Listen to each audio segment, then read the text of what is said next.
Have you ever made a layout where all the elements are technically there? The logo, the text, the image, the colors, but somehow it still feels messy, like something is just slightly off. Maybe you start moving things around by eye.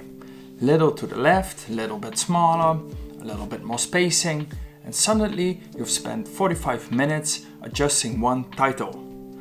But the design still doesn't feel right. A lot of the time the problem is not your color palette, your typography, or even your idea. The problem is that your layout has no structure, and that's where grids come in. In this video I'm going to share 7 layout tips inspired by the book Grid Systems in Graphic Design by Josef Müller-Brockmann. But don't worry, we are not going to make it super technical or old school. I want to show you how these grid principles can help you create better posters, brand presentations, social media posts, portfolio pages and visual identity systems today. Hey, my name is Jan Ditters from Typeful. On this channel I help logo and brand identity designers to make their design life easier by sharing my experiences and knowledge. And in this video you will learn 7 practical layout tips that will help your designs feel more structured, more professional and easier to understand. And the nice thing is, once you understand these tips, grids stop feeling like a boring design rule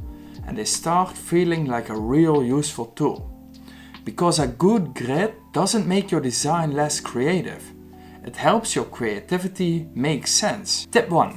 Start with structure, not decoration. The first step is start with structure. I often treated layout like decoration. I would choose a nice typeface, add an image, place the logo somewhere and add color blocks. And then I tried to make everything feel balanced afterwards. But a grid works the other way around. A grid helps you to decide where things go before you start decorating. It gives your design an underlying structure. So the layout doesn't feel random. Instead of asking, where should I put this because it looks nice, you can ask, what is more important? What should people see first? And what belongs together?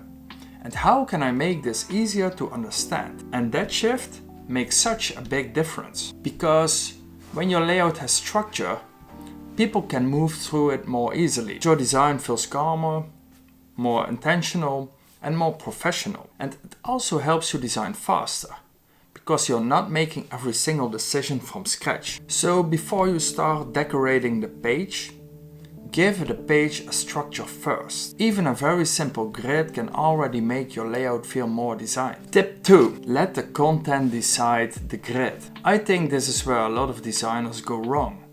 We hear things like, use a 12-column grid, and then we think that's the answer for everything. But the grid should come from the thing we are designing. How much text do you have? How many images? Do the images need captions? Is there a logo? Is it a poster, a presentation slide, a website section, or a magazine spread? A simple quote poster might only need one strong column and a lot of breathing room. But for example, a brand guidelines document with images, captions, and text needs more flexibility. And if you are creating something more editorial with lots of different elements, you probably need more fields, so everything can still line up nicely. So the question is not what grid looks professional, the question is what does this content need? That's how you avoid forcing your design into a grid that doesn't actually help. Tip number 3. Give your text a comfortable place to live. This one is really important, because sometimes we design a beautiful layout first, and then at the end we try to squeeze the text into whatever space is left. But if the text is important, that usually doesn't work. A layout can look beautiful from far away, but if the text is hard to read, the layout fails. So before you lock in the whole design, look at your text first. Is the line too long? Is the line too short? Is the line spacing too tight? Or does the text block feel comfortable to read? As a simple rule, around 7 to 10 words per line is often a nice starting point for body text. It doesn't have to be exact, but it helps you see if your text column feels natural. If the line is too long, the reader can lose their place. And if it's too short, the text starts to feel choppy and it's more tiring to read. And if the line spacing is too tight, the whole block feels heavy and tiring when reading. So instead of designing the whole layout first and squeezing the text in later, start by finding a comfortable text block. Then build the rest of the layout around that. Your images, your captions, your graphic elements can come after, but the text needs a good place to live first. Tip number 4 is use margins as a design tool. Margins are one of those things that seem small, but they can completely change how professional your design work feels. If the margins are too big, the design can feel cramped, and if the margins are random, the design can feel accidental. But when the margins feel intentional, the whole layout starts to breathe. In print design, margins also have practical reasons. You don't want the text too close to the edge, because they often cut the paper. And in books, you have to think about the fold. But even in digital design, margins still matter. Maybe not for the exact same technical reasons, but definitely for the feeling. A generous margin can make a layout feel calm, premium and editorial. A tighter margin can feel bold, modern and more energetic. So it's not that one is always better than the other.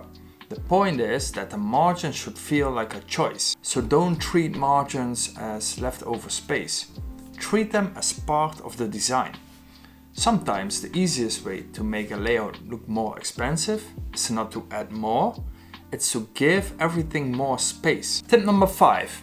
Use the grid to create hierarchy. Tip number 5 is use the grid to create hierarchy. This is where grids become really useful. Because a grid doesn't mean everything has to be equal. It means the differences are intentional. You can use the grid to decide what should feel big, what should feel small, what should feel grouped together, and what should be more quiet. For example, if an image is the most important part of the layout, let it take up more space. If a caption is secondary, make it smaller and place it close to the image it belongs to. And if the title needs to lead the design, give it a strong position. Hierarchy is basically telling the viewer, look here first, then here, and then here. And the grid helps you make that order feel clear. A simple grid can create a calm, minimal layout. A more flexible grid can help you combine text, images, and captions. And a more complex grid can create a rich editorial layout. So don't use the grid to make everything look the same. Use the grid to make your decisions clearer. Tip 6. Make images and color follow the same system. This is a mistake I see a lot. The text is nicely aligned, but then the images are placed randomly. One image is slightly wider, another one is slightly lower, a color block almost aligns, but not quite. And those tiny misalignments make the whole design feel messy. So if your text follows the grid, your images should too. Your captions should too, and your color blocks should too. This is especially helpful when working with cutout images or illustrations. Sometimes they don't naturally connect to the layout because they don't have a clear shape. In that case, you can place them inside a color field or a light gray box that aligns to the grid. Suddenly the image feels like it belongs in the layout. And if you place text inside a color block, make sure the text has enough breathing room. Don't let it both touch the edges, the text block and the color block. Either add more inner space to the text area or make the color block slightly bigger than the text area. It's a small detail, but it makes the whole layout feels much more considered. Tip 7. Use one system across the whole brand. Tip number 7 is use one system across the whole brand, not just one page. This is probably the most important tip for brand identity designers, because a grid is not only useful for one poster or one layout. It becomes even more powerful when you use it across a whole visual identity. Think about a brand presentation, a website, a brochure, an Instagram carousel, or a portfolio case study. If every layout uses a completely different structure, the brand can start to feel inconsistent, even if the colors and typography are the same. But when the same underlying layout keeps coming back, everything starts to feel connected. Not identical, but connected. And that's the difference. You can repeat the same margin logic, the same title placement, the same image proportions, the same caption style, and suddenly the brand feels more professional because there is a visual rhythm across everything. That's why grids are so useful in brand identity work. They help you create consistency without making every design look like a copy of the previous one. So to summarize, start with structure and not decoration. Let the content decide the grid, give your text a comfortable place to live, use margins as a design tool, use the grid to create hierarchy, make images and color follow the same system, and use one system across the whole brand. The most important thing I want you to remember is this: a grid is not there to make your design boring. It's there to help your design make sense. And if you are watching and thinking, I want to learn more about design and layouts, I think you will like this video next, where I share more tips to make your design layouts feel professional and less boring. Thanks so much for watching, and please consider subscribing to the channel. And I will see you in my next video. Peace!